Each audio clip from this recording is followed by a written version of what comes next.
یہ ایک انجینئر صاحب ہیں, انجینئر مرزا علی, سوشل میڈیا پہ کافی مقبول ہیں, اور وہ مختلف مذاہب اور فرقوں کا آپریشن کرتے ہیں بغیر بے ہوشی کے, بہت دردناک طریقے سے آپریشن کرتے ہیں. ویسے مریض کا آپریشن کیا جاتا ہے بے ہوش کر کے تاکہ اس کو درد نہ ہو, وہ بلکہ اگر بے ہوش ہوا ہو اس کو جھنجھوڑ کے ہوشیار کر کے پھر شروع کر دیتے ہیں آپریشن اس کا, تو تکلیف زیادہ ہوتی ہے, درد زیادہ ہوتا ہے. دیکھیں مثلا اہل سنت میں کافی جوان جیسے محمد علی مرزا ہے, انجینئر ہے, اس کے وجود سے شیعہ تو پریشان ہیں, اور اس بیچارے کا قصور بھی نہیں ہے. لوگ کچھ چیزوں کو, اب ہم کہتے ہیں کہ جو بندہ بول رہا ہے وہ پورا شیعہ ہو کے بولے, یہ تو ہو ہی نہیں سکتا نا. آپ ہر کسی کو شیعہ بنا دو, ایسا تو ہو ہی نہیں سکتا. اس کی اپنی ریسرچ ہے, کم از کم اس نے جو پاکستان میں کام کیا, وہ جو ٹک ٹاکر مفتی ہے وہ بھی کہتا ہے کہ ہم پریشان ہیں, ہمارے سارے بچے ادھر جا رہے ہیں. کم از کم اس نے جو سب سے بڑا کام کیا کہ اگر 14 اگست کو کسی کو قومی نشان دینا چاہیے تو اس بندے کو دینا چاہیے, جس نے وہابیت کی کمر کو پاکستان میں توڑ دیا. کہ اگر ہم یہ کام کرتے تو کہتے فتوے لگتے نا, شیعہ تو بولتے ہیں, شیعہ تو پروپیگنڈا کرتے, لیکن جب ان کا اپنا بولتا ہے, اپنے کی بات تو کڑوی لگتی ہے نا. میں دعا دوں گا برادرم عزیزم جناب انجینئر محمد علی کو, بہت اچھا لمحہ فکریہ انہوں نے چھوڑا ہے.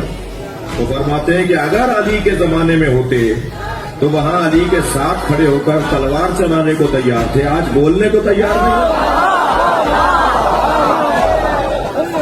تمام مسلمانوں پر واجب تھا, جب سب نے طے کر لیا کہ علی حق پر ہے تو تمام مسلمانوں پر واجب ہے کہ علی کا ساتھ دیں.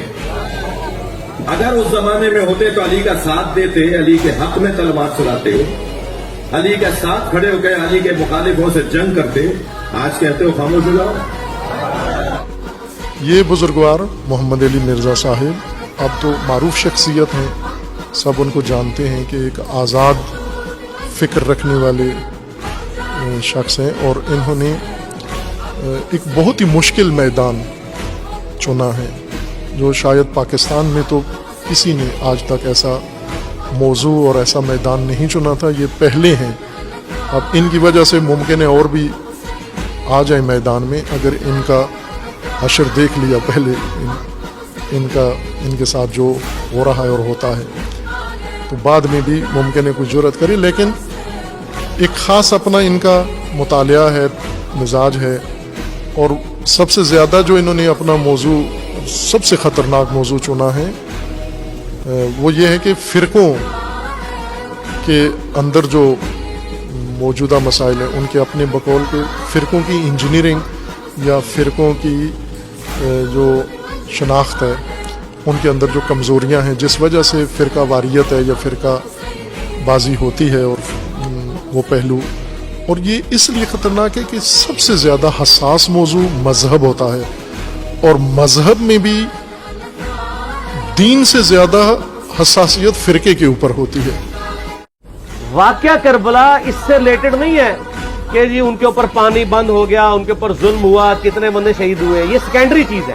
اصل چیز ہے کربلا ہوئی کیوں نبی علیہ السلام کی محنت کو 50 سال کے اندر اس لیول تک پہنچا دیا گیا کہ ہزاروں صحابہ زندہ ہیں اور نبی صلی اللہ علیہ وآلہ وسلم کی پوری اولاد ذبح کر دی جاتی ہے.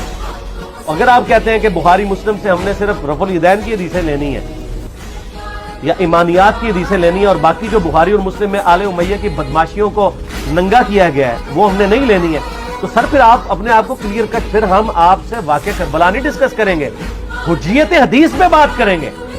آپ کو اپنے آپ کو منکرین حدیث کہنا پڑے گا. دونوں حدیث کی روشنی میں حضرت معاویہ رضی اللہ تعالیٰ عنہ کے حضرت مولا علی رضی اللہ تعالیٰ عنہ علیہ السلام کے خلاف خروج کو صحیح سمجھتے نہیں ہیں, احترام کے دائرے میں اختلاف رکھتے ہیں. بابت شاہی کوئی نہیں.